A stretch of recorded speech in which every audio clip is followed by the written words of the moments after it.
September 11th meeting of the El Sobrante Municipal Advisory Council to order. I think we can start with a roll call followed by the Pledge of Allegiance. Let's see. Tom Lang. President. George Cleveland. Here. Randy Lloyd. Here. Dr. Melinda McLean. Yeah. Terry Edlinger. Here. Mickey Norris. Tom Owens. Here. Oh gosh. Jim Herman. I was like, oh gosh, the last time I'm only here for you. I think that's everyone. Okay. Let's, before we do the Pledge of Allegiance, it is September 11th, and let's just take a moment and think about, the victims of September 11th, and all the members of our military who sacrificed in the war on terror, and just a few minutes thought for them, and then we'll do the pledge.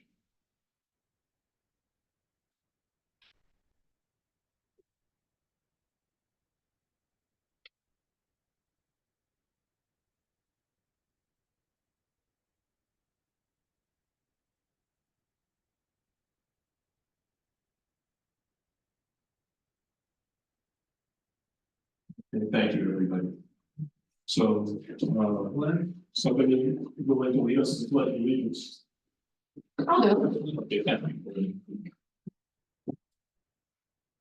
I pledge allegiance to the flag of the United States of America, and to the republic for which it stands, one nation, under God, indivisible, liberty, and Justice for all.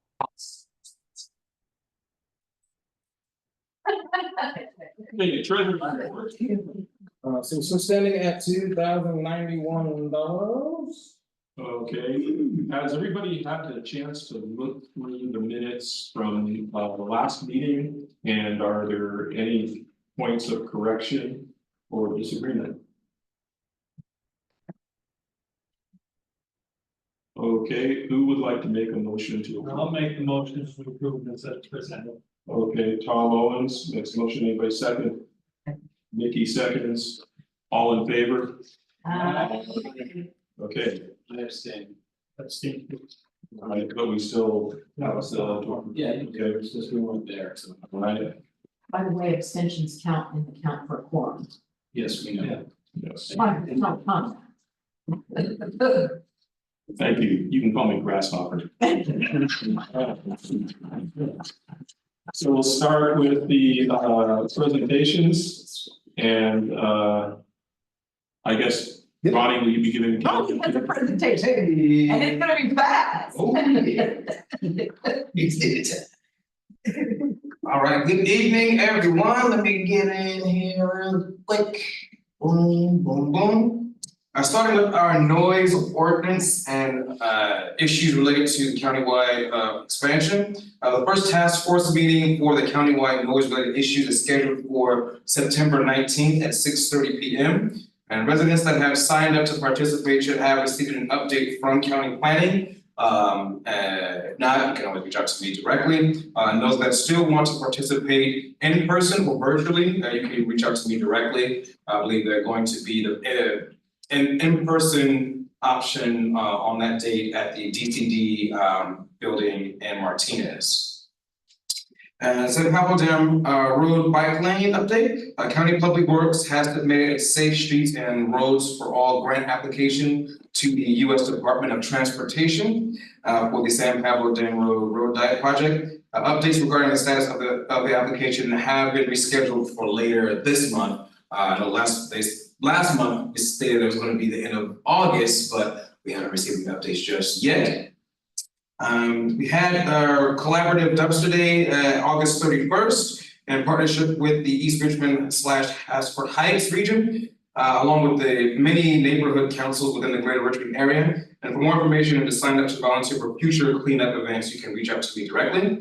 And finally, and for our committees and commissions, the Contra Costa County Office of Committees and Commissions is seeking residents for county advisory boards and local commissions. Public advisory boards, commissions, and councils serve as excellent ways for empowering residents' involvement, training grounds for ascending leaders, and great opportunities for people wanting to serve their community. And for more information regarding vacancies within District One specifically, you can reach out to me directly. So Oh, read John Jordan's email from 2 days ago. or, yes.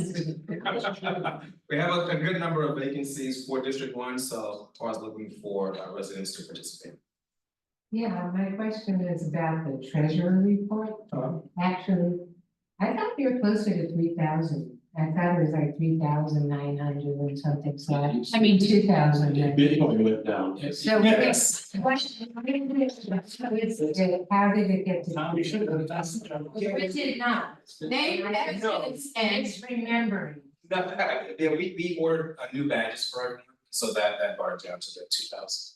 Oh, I thought it was like 3,000 and the new badges brought it down to like 29. It's been this fun. Has it been this way? Yeah, for a long time. Okay, never mind. Yeah, so I mean, if there are any Mac related items that you wanna order, But did we order badges for our new members? put in the request, still waiting to hear back from Yay. the sheriff's office, so they're on the way. We certainly want to get Randy and Sharon. I don't mind. We can go on a few ladies. You get invited to things sometimes and it's the thing. Yeah. I just have a quick question for you about the dam road. Yes. Is there any chance we could get some of those median barriers fixed and the grass cut on the median barriers?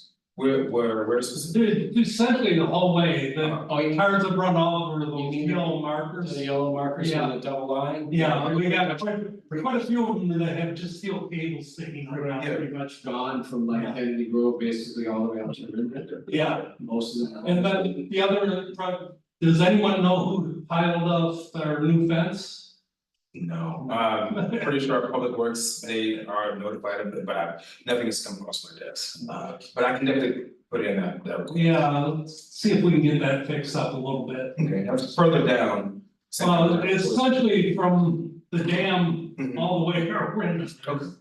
Okay. About every second one is damaged in some Pretty or much. missing. Yeah, It's a mess. Did you say that the email was sent out about the noise ordinance? Yeah, they did. Was there a Zoom link in it? Yes, DCD should have sent out emails to everyone that signed up to be a part of the task force. But the director, John Kopchak, he said that anyone can join, so I can resend it out. Resend it out this Friday. I got that, I did get the email and conflicts, but cannot participate in that. Well, maybe Mickey wasn't on the list. Put Mickey on. Oh, no, you were doing this. I thought it was on it. I think I saw something about it. Yeah. I don't remember seeing the Zoom link, but maybe I didn't look closely. Okay, yeah, yeah, I'll resend it just in That's case. our anniversary of meeting. Well, there you go. So we can be the same you then. Look, Okay, it's an important meeting. yeah. All right, any other questions for Ronnie? Further questions for Ronnie? No? Ronnie, you said there's a grant for that you're applying Yes. for the road diet, Mhm. and is that like a sure thing, or is it like there's a bunch of people applying for those grants and you may or may not get? I don't think it's a sure thing, but it's something that we are fairly confident that we will be able to confirm that we have that grant, so we're just waiting on the results of the application. Okay, and then, I noticed that in my neighborhood, on Green Ridge Drive. Mhm. Richmond came up and slurry sealed my little section. Mhm. But when I looked at the boundaries, it turns out that at the bottom of Green Ridge Drive toward just up the block up from the Dam Road, Mhm. half of it is in Richmond Mhm. and the other half is in So they only did half? Huh? So It's did, literally in half because the boundaries show all the homes on, but did they do half of it? they haven't done it. Oh. And they've only done my street and my little sections. Mhm. there's a whole bunch of the neighborhood that is Richmond that's gonna be done, so.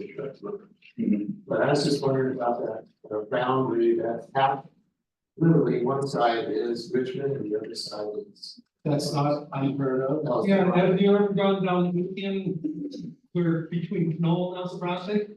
They've got a block that no one wants to claim. Well, And and quite honestly, we're at 5166 Sobrante Avenue, and across the street is Richmond. Right. So on the double line, so when we did our farmers market, fortunately, the county reached out to Richmond and just said, you know, we're gonna issue a permit for both sides of the street.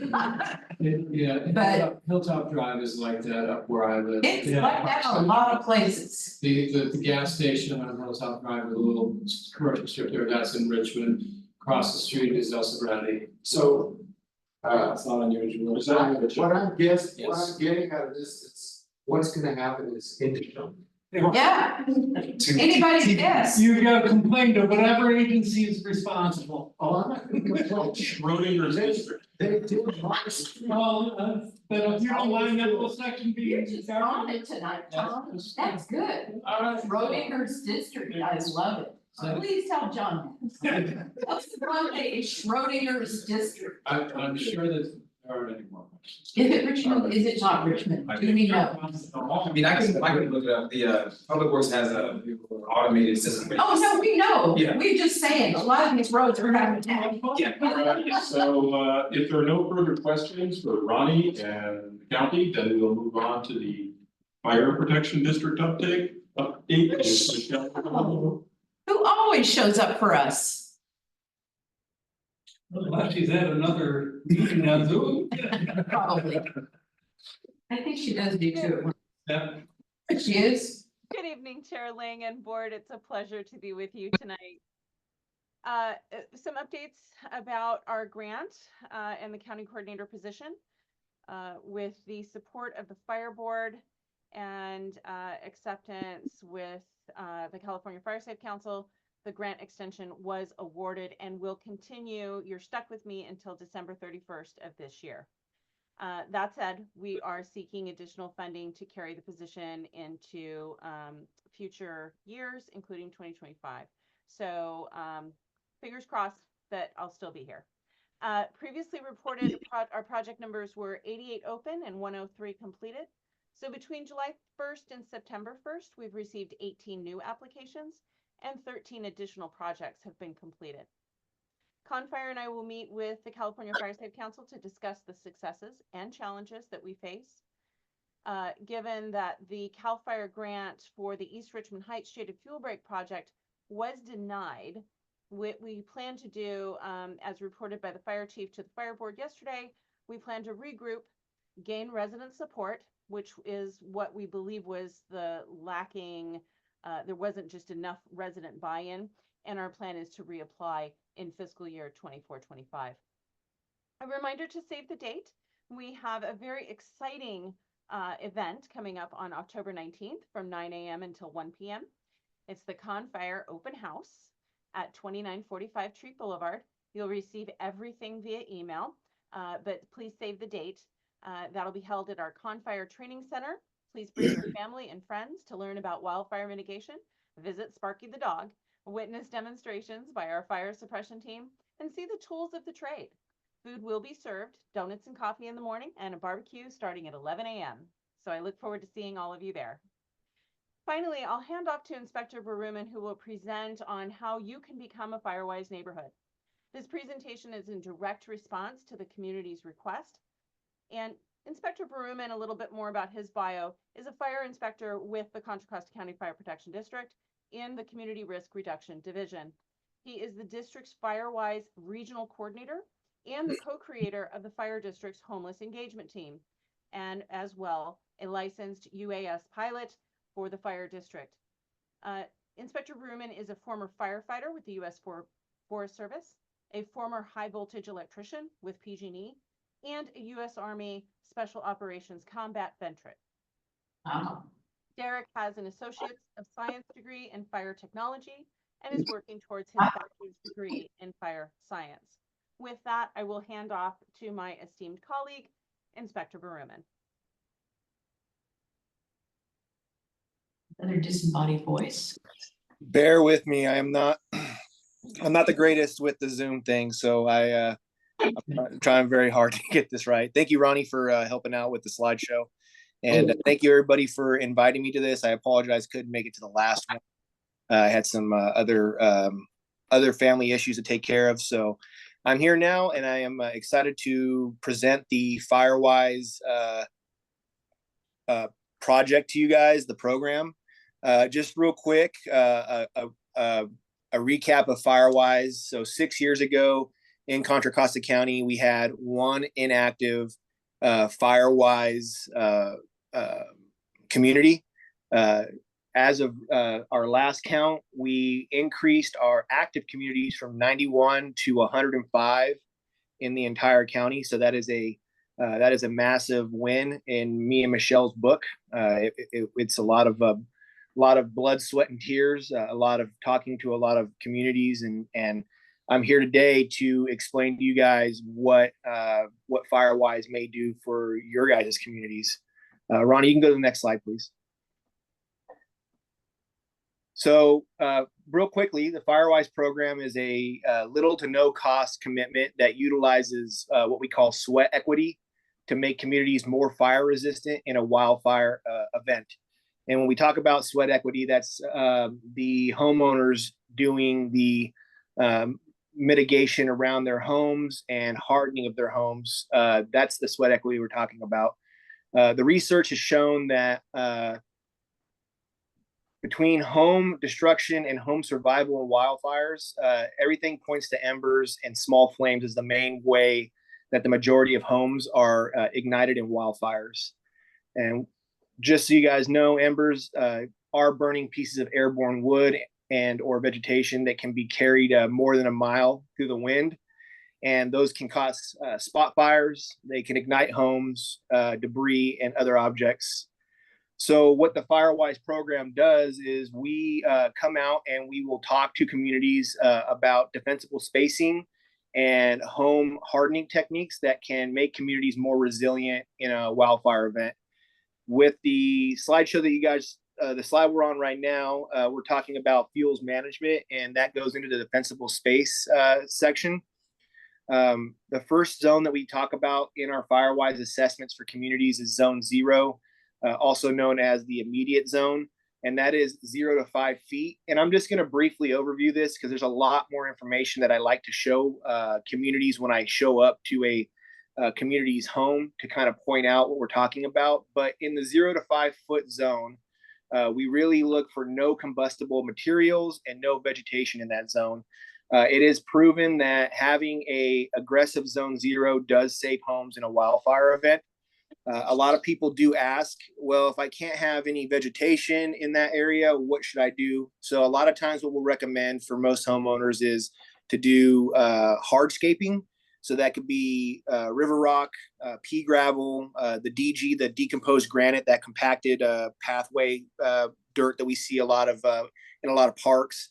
We've even told people, stamp concrete if you like it. It could be bare dirt too if you want. We're just recommending that no combustible materials and no vegetation is in the 0 to 5 foot zone.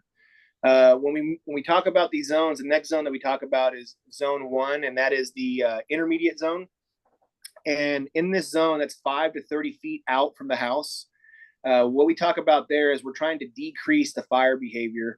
And that means we're trying to break up vertical and horizontal continuity of fuel. So we don't want to have huge areas of trees, shrubs, and bushes all kind of intermixed together. I often talk to people about this zone and kind of say, if you have shrubs or bushes or a tree in that zone that you really enjoy throughout the year, then what we try to say is we try to give that specific item a little island that it can burn on its own instead of having other things that are kind of tied in with that. One thing that we try to tell people during these assessments is that any item that is burning, the flame lengths will be 3 times the height of the item that is burning. So a lot of times when I talk about vertical or we call ladder fuels. I tell people kind of connect the dots. If a small bush below a tree is on fire, and we multiply the height of that bush 3 times, and that's what the flame lengths would be. Are we getting direct flame impingement on the tree above? So that kind of moves into our next zone, and that's the final zone, which is zone 2, also known as the extended zone. Zone 2 is 30 to 100 feet, and what we're trying to do in this zone is we're trying to interrupt the fire path. And that's really trying to and how we do that is we maintain ground vegetation and keep flames small and low to the ground. A lot of times you guys probably hear about the weed abatement program. That is kind of like what we're talking about there. Minimizing the ground grasses, the light flashy fuels, keeping them no higher than 3 inches in height. That is proven to interrupt the path of fire into the trees. I did talk about embers earlier, so that is one of the concerns about zone 2 is keeping the fire out of the trees and preventing ember casting from tree fires. So in the slide that you're looking at as well, we have a little section right below the graphic that says choosing fire resistant plants and other materials for landscaping. So a lot of times, a lot of people will say, well, if I can't put that nice bush there, can I go ahead and have a succulent plant of some sort? And is that fireproof? And I like to get that out of the way and tell everybody that there is no such thing as a fireproof plant. There are more fire resistant plants than others, but given enough time, heat, and enough flame contact, stuff will eventually dry out and start to burn as well. So we also want to talk about selecting ignition resistant building materials. And that kind of goes into the next talking point that I was discussing, and that's the home hardening portion of the Firewise program. So one thing we talk about with home hardening, again, this kind of goes into the sweat equity of the Firewise program. So it is kind of up to the community, the Firewise community, to go ahead and research the types of materials that would best suit that community to be more fire resistant and more resilient in a wildfire event. So when I come out and do assessments on these communities, one thing that I start off pointing out is roofing materials. So if most homes have had a roof replacement in the last couple of years, it is likely to have a Class A roof, which is proven to be highly resistant in a wildfire event. However, in some of the areas in our jurisdiction, we still see that there are a lot of homes that have wood shake roofs, the cedar panels. And I will tell you that given time, with the weather that we get, those panels, those little tiles, they end up drying out, kind of shrinking and create voids that allow for debris to go ahead and accumulate on the roof. And I tell people, if you notice stuff that's accumulating on the roof from like windy days, it's likely that in a wildfire event, the embers will also be landing in similar spots due to the winds. Other things that we talk about as well is we talk about gutter guards on homes. And so we try to tell people, if you don't have gutter guards, obviously we want to maintain the vegetation within the gutters. We don't want to have a lot of dried materials in the gutters for a wildfire and having an ember find that. But gutter guards are also not like a set it and forget it type thing. Gutter guards also require some kind of maintenance. So when we do talk about gutter guards, we tell people as well to go ahead and make sure that we're maintaining the gutter guards as well. There is also something called micro meshing vent blocking stuff. That what it does is it's a very small mesh vent material that prevents embers from entering the voids of your homes. The vents are usually just it's access for atmosphere to go straight into the voids, attic spaces, basement spaces. So we often tell people to consider using the micro mesh materials to block up certain areas. It still allows the home to breathe, but it doesn't allow for embers at a certain microscopic level to enter the home. We also ask that vent meshing be considered for decks that come off the back of the home, where you do get vegetation that gets stored underneath there by either wildlife or just weather, windy days. We talked a little bit earlier too about hardscaping again. So I tell most people, if you are doing a landscaping project in your home or a remodel, consider the zone 0 requirement that we talked about. It's not a requirement, suggestion that we talked about, and really consider using some of these hardscaping techniques, the river rock, the pea gravel, and the decomposed granite paths. But that also kind of goes into the stucco, so build the actual materials that the building is built with. So if you guys are adding on to homes or planning on doing a project where you're resurfacing your home of some sort, we often tell people to keep in mind that stucco, brick, that kind of material is obviously more resistant than wood. We're not telling everybody they should go out and change out their wood side paneling to stucco or brick, but just keep that in mind if a remodel is in the future for you. That building material that you're going to be building with, in conjunction with defensible spacing that I talked about earlier, will help out with keeping your homes and your communities more resilient in a wildfire event. So with the FireWise program, Ronnie, we can go to the next slide. So the FireWise program, and again, this is not any kind of information that we're gatekeeping. You guys can go, and I think Michelle just shared the website, but you guys can go to firewiseusa.org, and it will walk you through the process of becoming a FireWise community. It'll obviously go into much more depth into what FireWise is. So one thing that FireWise helps with is that it helps communities organize, plan, and do certain things within their community to make them more wildfire resistant, whether that be through community chipping days, emergency preparedness drills, and then obviously we have the big elephant in the room is the insurance questions. So a lot of insurance companies are requiring certain communities to become FireWise certified communities. So the firewiseusa.org website kind of walks you through the beginning steps of how to submit for a FireWise assessment. Again, like I said, it's a little to no cost commitment for communities. Oftentimes the work and the public education portions that we will provide for you guys will actually add to a what they call a monetary requirement, but it's not really a monetary requirement per se. It's more, hey, 1 hour of work or 1 hour of public education is equal to $29 towards your community requirement.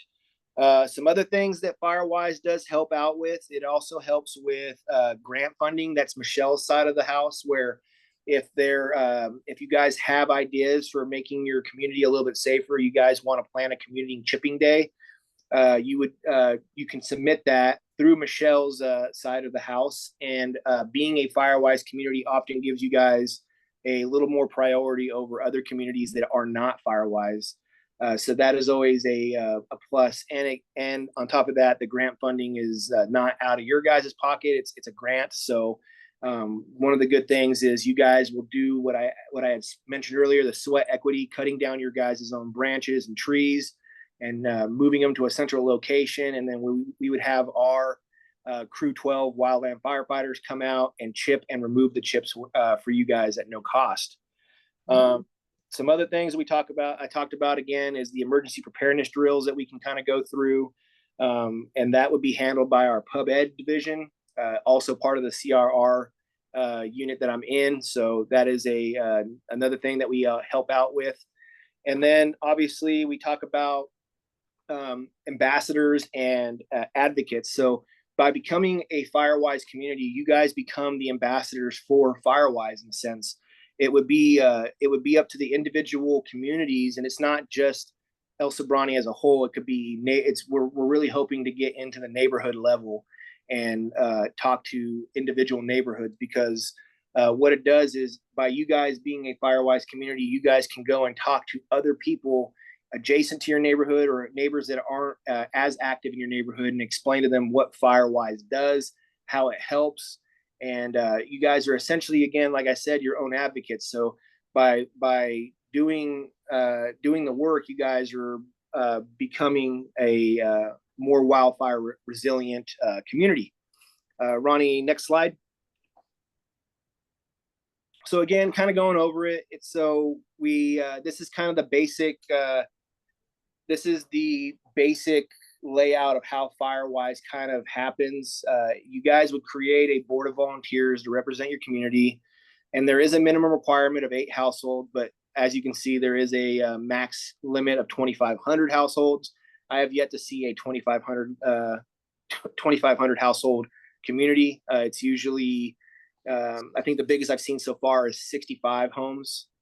And then what you guys would do is, and again, here's the caveat: all households do not have to be adjoining parcels.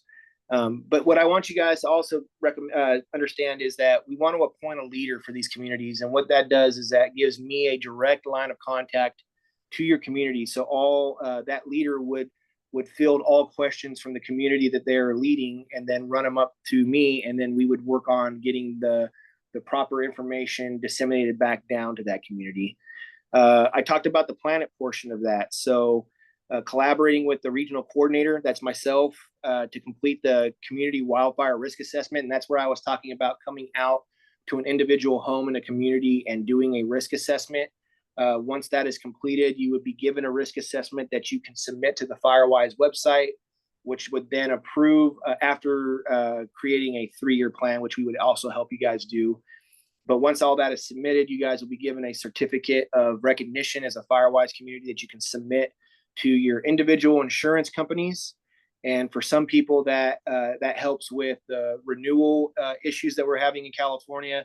In other situations, I believe that there is talks of having some kind of a discount program going on with insurance companies if they are Firewise and doing some of the work.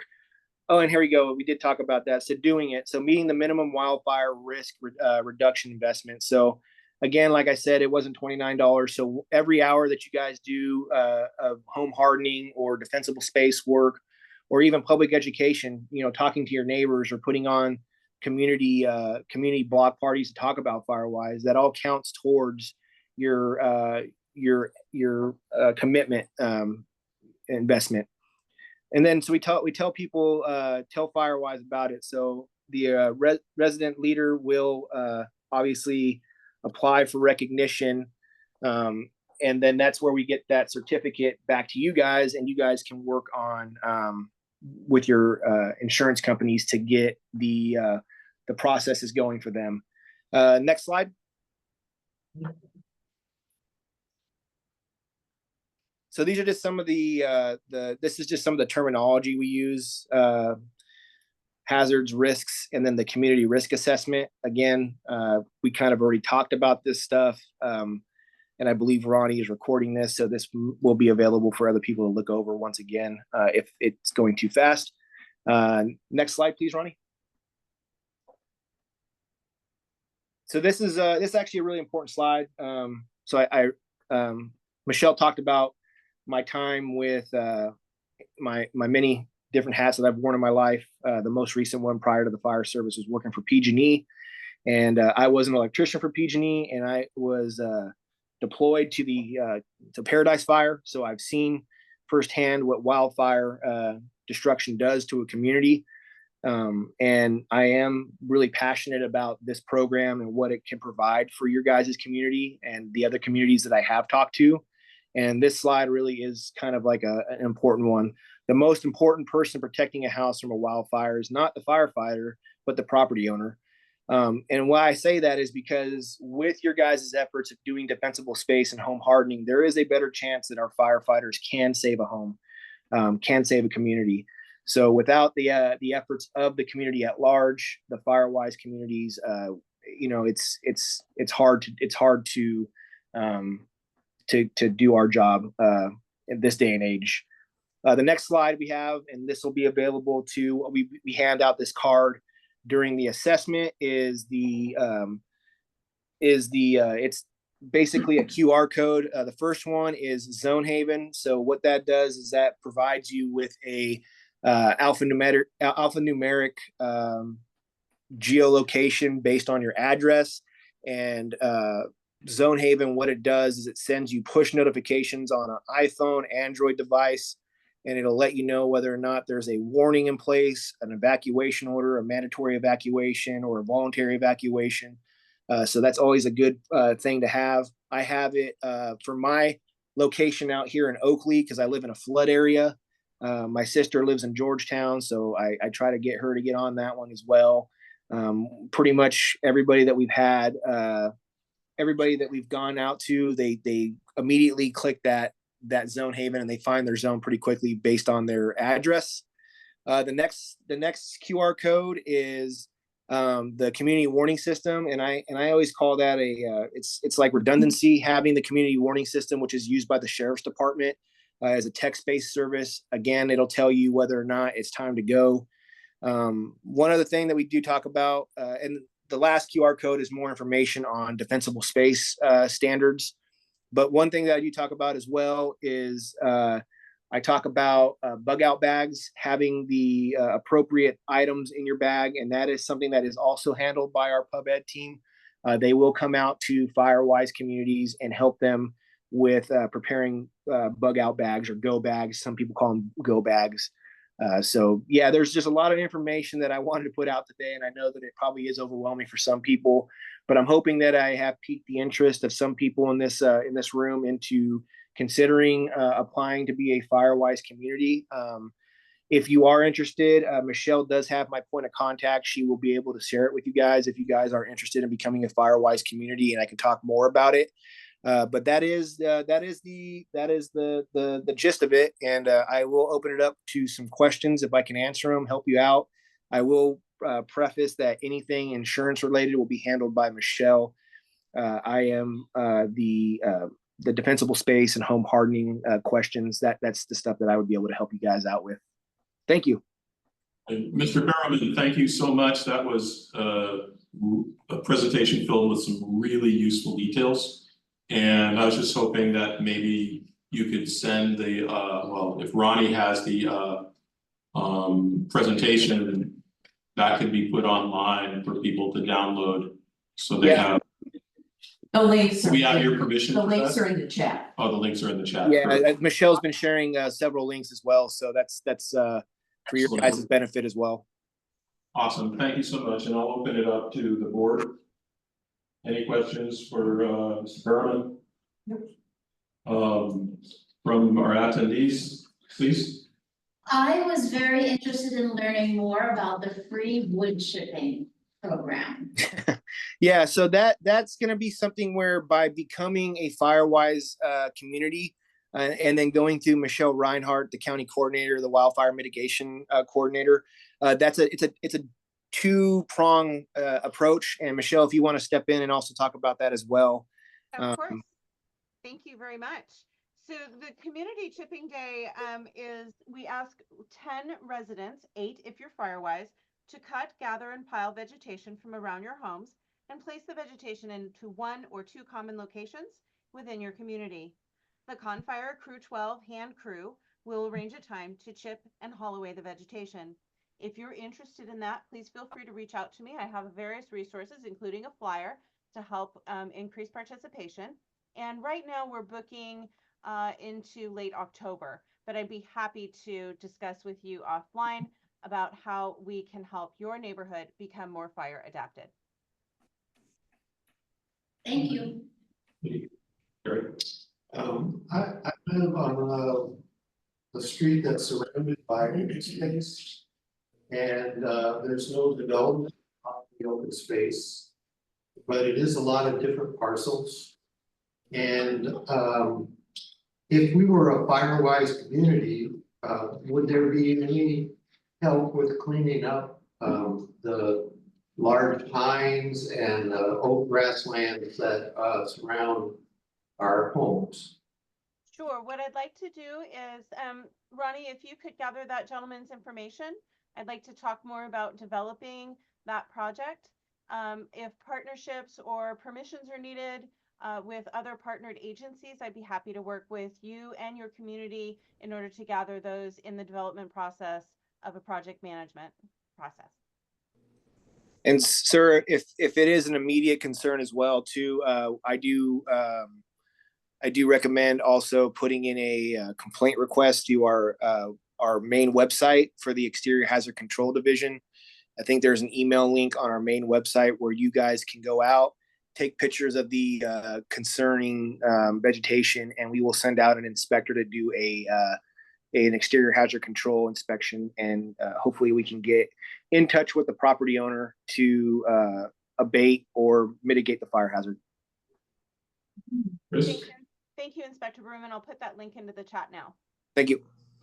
All right, thank you guys, for the presentation. I was just wondering, since without doing a remodel, you can't really change the finish on your home.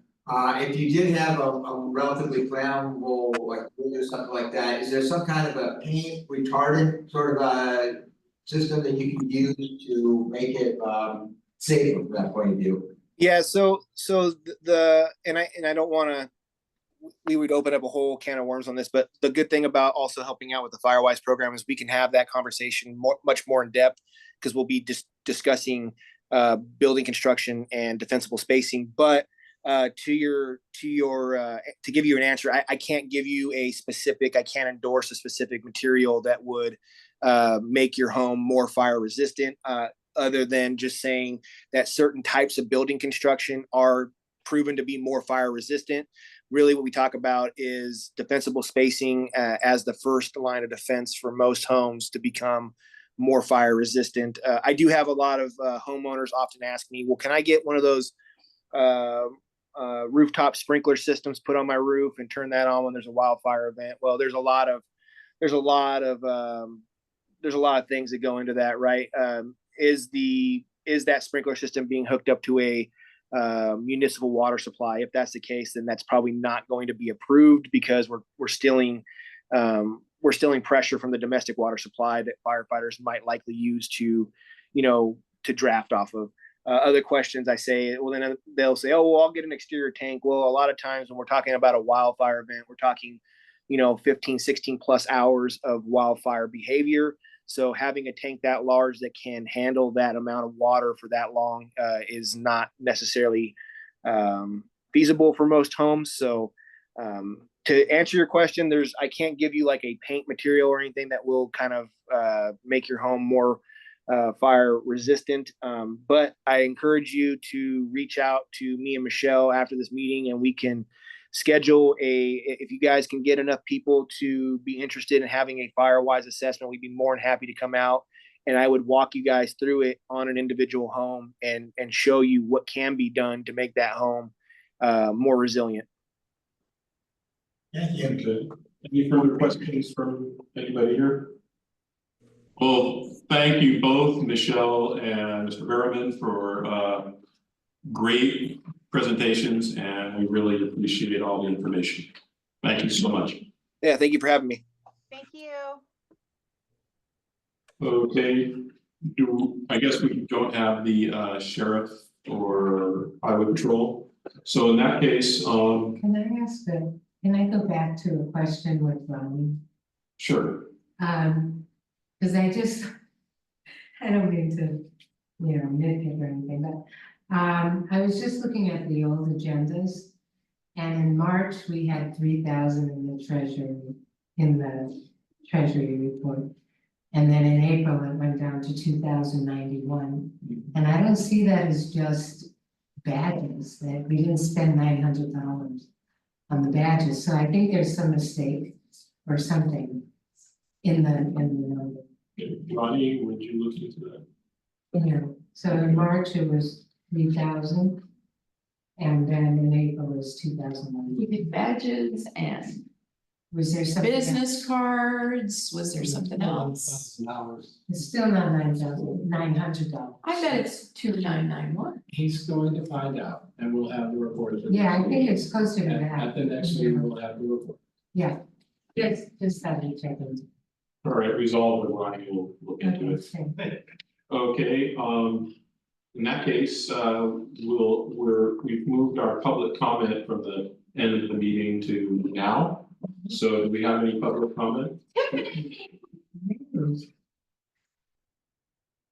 Okay, please go ahead. Good evening, everyone. I am Ian Burrell. You look familiar. Yeah. She's from the girls and Mr. Cleveland, how are you? Good, how are you? Good. Boys and Girls Club. In, I, no. No, I have you confused with something. Yeah, Yes, you did. the civic leaders, women civic leadership luncheon. That's where I know you from, but wrong organization. Ian Burrell, Community Affairs for East Bay Mud, and I represent this area, the Richmond, El Sobrante, under President McIntosh, which is Ward 1. And so I'm going to, I have an update and I'm gonna read it because it's a lot of information, so I wanna make sure that it is relayed. I just want to let you know that while it's nice it's Director McIntosh who's the president of the board, Director Young is the one who represents us.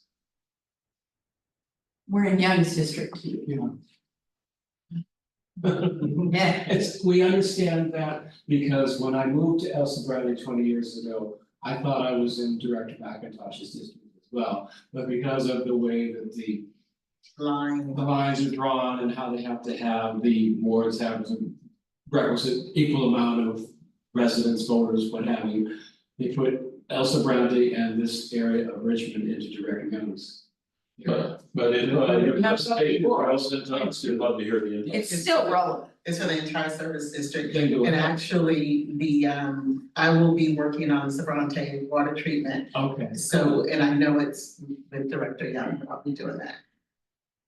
And I wanted to share with you, I want to make you aware of a new East Bay Mud policy that will affect all the cities and the communities in our service area. We want you to be prepared as notices are going out in the next month or so. In December of 2020, East Bay Mud adopted a policy ensuring that no one's water would be impacted during COVID-19 during the pandemic. This ensured that all those in the service area would have access to water. On October 1st, 2024, in a couple of weeks, East Bay Mud will begin enforcement of the residential non-payment policy. Under the updated policy, customers who are significantly past due on their water bills are going to have the following outcomes. There are two areas that will be impacted. East Bay Mud will start with the accounts which are the oldest, and then those accounts that have the largest amount of arrears throughout the entire service area. Number one, for homeowners, there will be a lien placed on their property for property taxes. For renters, only in single-family homes, will have a flow restrictor installed on their meter. This will reduce the water coming in from 15 gallons per minute to 1/2 gallon per minute. Woo. At this rate, customers will receive the minimum amount of water for basic necessities such as drinking, cooking, and sanitation. Property liens and flow restrictors are the last resort by East Bay Mud to collect outstanding water bills. Once the customer engages with East Bay Mud and a payment plan is made, East Bay Mud will remove the flow restrictor and water service will be restored within 72 hours. However, should the payment stop and the flow restrictor will be reinstalled. The goal is to work with the customer to create a financial plan that helps them to stay current on their water bill. East Bay Mud offers one of the most generous customer assistance programs to help qualifying customers stay current on their water bills through discounted rates. Additionally, East Bay Mud offers payment plans and extensions. We are also working with community-based organizations. If you'd like a full presentation, you can come back to the MAC and do that. It's a lot more information that can be shared.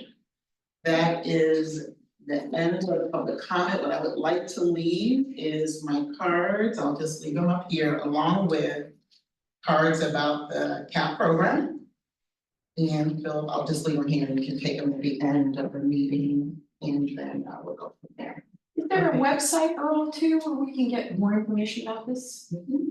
eastbaymud.com/CAP, but there's another email that's specifically talking about this policy. I'd like to send it to Ronnie that way to be more specific and I'll go into more detail. And it would be good if we had the full presentation at an upcoming meeting, so that, because otherwise we would be talking about this at this point for a while, and I think we just want to have the full presentation. I know Joe's planning on being at next month's meeting, and so are we looking for November or December? So next month, if I'm not mistaken, is the Sobrante one. Yes, yeah.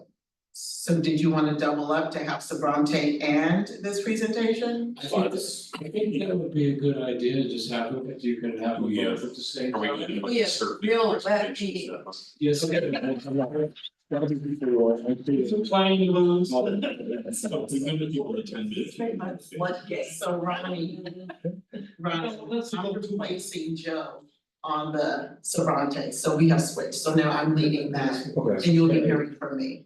Okay, so are we having both or just the one? You're saying you want both, Both, Okay. because so. Eno's gonna do both of them, so might as well have them at the same time, pass, take these, pass. it down. Or we can put another presentation in between, so she can sit down a minute and then change Oh, hands. no. Okay, we'll be fine, there'll be more that will come with me on for next month, so thank you. Pass them both down. They're different. They're different. Pass them both down, keep going. This is your last, so don't you hold me there, that's mine, okay, there we go. Alright, so, not on agenda, okay, so, for another, if I may, Mr. Chair. Please. Not on the agenda, sort of public comment, Dr. McLean and I were just in the most recent meeting. For the upcoming El Sobrante Pride celebration, which is on Sunday, September 22nd, noon to 5. At Lemoyne, aka Cheese Park in Richmond on Morningside Drive. So we're looking forward to, we're getting a lot of vendors, we're getting a lot of interest. Performances, we understand, public speakers. So we're very excited because it's our first time doing this and And a petting zoo. a petting zoo. And a petting zoo. That got it. So we would be so kind if you would use your various networks of friends, family supporters, etc. And spread the word, because we're looking forward to it and we hope to see everybody there. Do I miss anything? I think there's two things that are worth saying. We have the legendary DJ Paige Odell, who will be playing all kinds of fantastic music. For those of us of a certain age who grew up in the Castro, we know Paige Odell. There will be other musical guests that will be fantastic. And it's still not too late to, if you wanted a booth and they are free, we could work something out for your organization, or if you're a vendor who makes a craft. You can't do food, the food is gonna be food trucks. But if you wanted to bring your organization and have a booth, we could accommodate that, but you need to let us know ASAP. And then I personally need to find a volunteer to do first aid. So if you know Red Cross people or other people with first aid training, I need a first aid person or two. And I think that, I don't know if there are any other public comment, Mr. Chair, so. I have one public comment, and that is, El Sobrante stroll, be there or be square. Yeah. Sunday, action starts at 10 a.m. Sunday.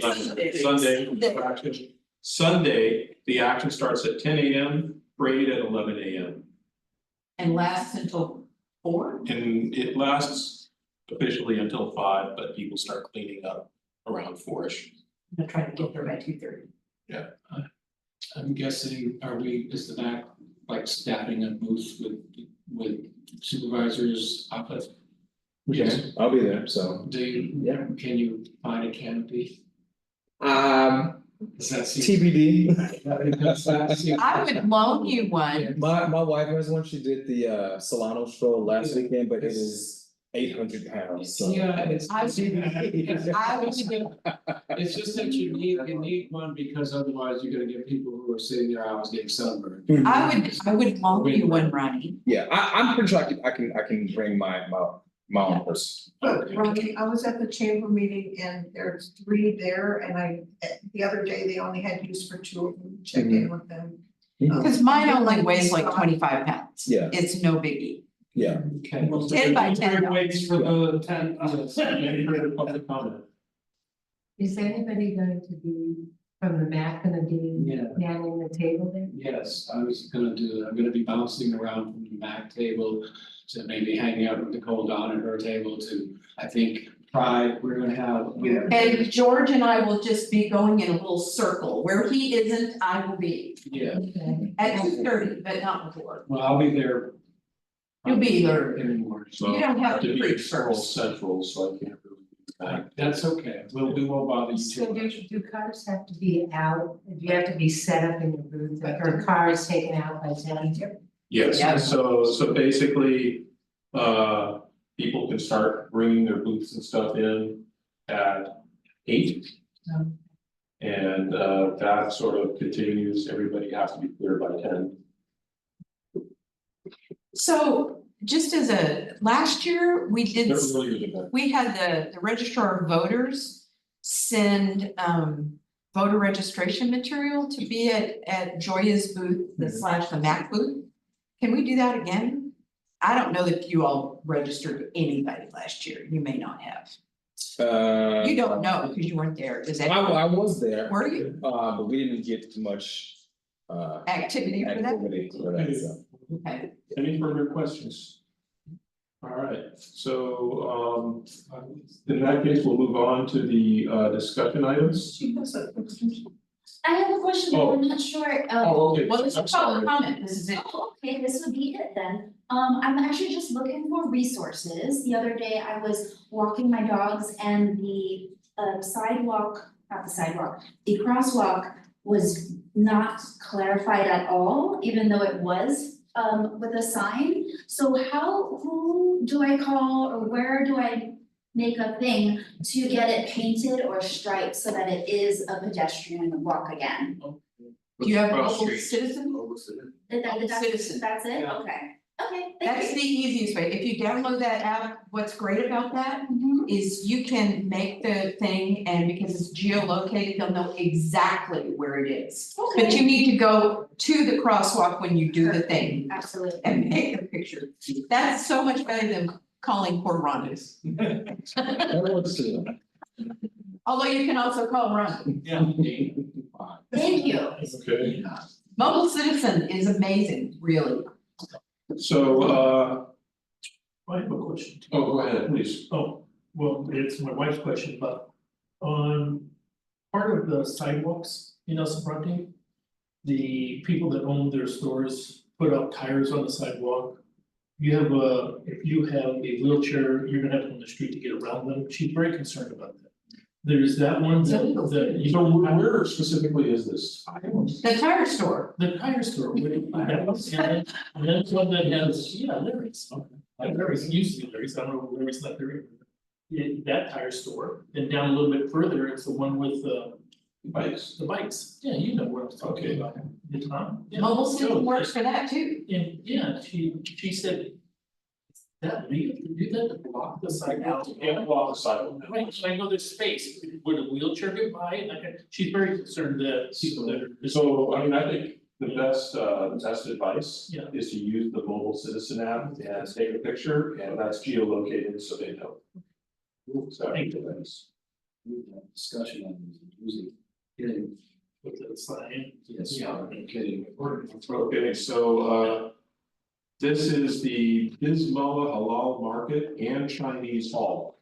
So this halal market has sort of been in the works for a while, and it looks like they're sort of cranking up. And this is a little strip mall, it's on the south side of San Pablo Dam Road, about a block west of the intersection of San Pablo Dam Road and Hillcrest. By the weird Yeah. place. Yeah. By the pizza, Chicago slice. or With something a like that. twist. Yes, yes. they have actually pretty decent streets. Yeah. I just can't remember their names, their names. It's the same, it's in the same mall and they wanna put up a sign, Okay, you know, that's fine. I'm all cool for me. I mean, I don't imagine they're gonna put out anything outlandish, it's just gonna be on their property and maybe on the tower sign. I don't wanna interfere with them. Okay. All of, any motion to approve, So. all in favor? I, There we go. That was easy. All right. Old Park Recreational. What's that? The old park recreational? No, Don't think so, no. this is a new building. Randy is the old timer of old timers here. Yeah, actually, he's one, Mr. Harmon is the other. Okay. Randy caught rainbow trout from the creek, right? So. Information reports by MAC members, I already said a few words about the scroll, we talked about the We big talked about project. So maybe Nikki, you have anything about subcommittee reports? Sure, why not? We're gonna, we're gonna be participating in the stroll and in the parade and guys, and we participate in our cleanup, we want you to join us in the parade. We'll be doing chants and all kinds of things, and I sent you an email, if there's like the chants and stuff. Okay, so, and then we're gonna have a booth as well, so hopefully we'll be able to go to the MAC as well and help out there if we can after our booth. And you're doing Pride too, right? We're gonna do Pride too. Yay. Yay! What time do we set up there? Well, 10:30 or so? yeah. Oh, okay, It starts at noon, anytime after 10:30. okay, We don't have the car problem in the park. This is true, it's. okay. And then, on our next third Saturday, we have new postcards. It almost looks like the old postcard, but we did add a couple things. In fact, we added the monthly MAC meetings on the back of it. Whoa. To let people know, you know, that we It have. probably says mobile citizen in there too. That is your. We do have mobile citizens, and we added Richmond. If you cite And you know you're a in dump, Richmond. an illegal dump in the Richmond area that's not unincorporated, you don't report it to the mobile citizen app, you can report it at this phone number. Or the city of Richmond app as well, so. Otherwise, it's almost the same, but we added code enforcement too. You know, If it's a really bad dump. well, that would be, you know, abandoned vehicle, non-emergency situation, where they call it, or code enforcement. Okay. And I knew, postcard, you know, I'll help to take a few of these as resource guide, but also if you know places to put them out, please take some and put them there. And then our next third Saturday cleanup also happens to be close to cleanup day. So we're going to be teaming up and once again with spawners and with SOS Richmond. And this time we'll be cleaning the streets in the creek starting at 9:30 on the 21st, the day before the parade. And we'll have some light refreshments. We're not gonna have an after program this time because we figured we're gonna celebrate the next day at the Pride event. So we're just gonna keep it simple and keep it to the cleanup and thank people with some light refreshments afterwards at noon. So sign in is at 9:30 and you get your equipment and you choose the creek site cleanup or street site as well. And so we have extra flyers for that too, so if you guys want one of these, please take them, and what am I missing? Yeah, okay, so we'll clean up from pretty much 9:30 or 10 to noon, and then come back, we'll have some pizza and a couple things, but no. That's Pocora. No after program. It was awesome, Pocora. Yeah, I don't think that's gonna happen this time, but hopefully for Earth Day, we're gonna concentrate put more energy into the program and the whole thing after that. Yeah, I agree. Yeah, and so that's it, so please take a couple of flyers if you have some place to put it up. As long as we're discussing flyers, if you want flyers for the farmers market, if you want flyers for El Sobrante Pride, I got flyers for all those things too. And just to announce an event next door in San Pablo on Saturday, September 14th. Is the Fiesta Latin American Independence Day Parade. And one of my friends is helping sponsor it, so I told her to hear the word. There's all kinds of really cool sponsors. It should actually be a really fun event, but I know we're all kind of busy. Starts at 10, that's Barrett and 24th Street in Richmond. It's a Saturday, The St. Paul's Church in San Pablo. All right, any further discussion? Okay, To announcements. and now, agenda items, speakers for upcoming SMAC meetings, we are going to have the tandem Edmund presentations, and then who else will be on the agenda next month? Will Matt? We have a few actually, EV Mud, they're doing 2. We have an update about the El Sobrante. El Sobrante. Questions? They've been out there surveying and I did some mobile citizen reports of people dumping all of their property. Yeah. Cause Central, since we now use their parking lot, we get complaints. John Pomani from Central Assembly, Matt Holst, and then Joe Volkner from EV Mud. Okay, Okay, Yeah. I had a public comment on this part. I think I was waiting, hoping that Leonardo would leave because I didn't want to correct her in front of everybody about the eBayMud website. And she said it was ebaymud.com. It is ebmud.com. That's the website. So, maybe that's all. all good. I should know. I worked there. Always a repository of accurate. I worked there for almost 29 years, so. I know what's- And you just couldn't. Any- be there? What? Any further public comments? So in that case, Now we have record. Unpublic comments, anybody want